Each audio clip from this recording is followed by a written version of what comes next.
Equilibrium, P-brane. Everything's in equilibrium. Okay, let me explain to you in a real simple understanding of what equilibrium is. This is what they're talking about.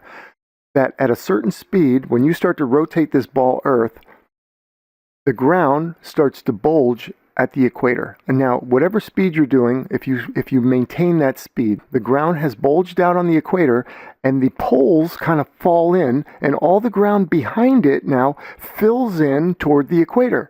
And when it packs in, that's called equilibrium. So you can maintain that speed. The ground is no longer going to shift.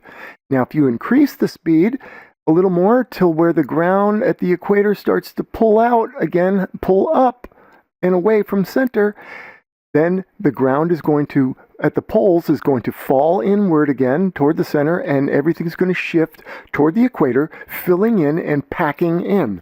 This is all it is. When you maintain that speed, the ground stays packed. But what the problem is, what they've forgotten, and I said this in one of my last videos, that we, on the surface, we are not in equilibrium. We are not moved and packed in against each other so that we're no longer moving. You understand? But we would have to be packed in like this, all around the equator, for us to be in equilibrium. Anybody on the surface, anything on the surface would have to be packed in as well.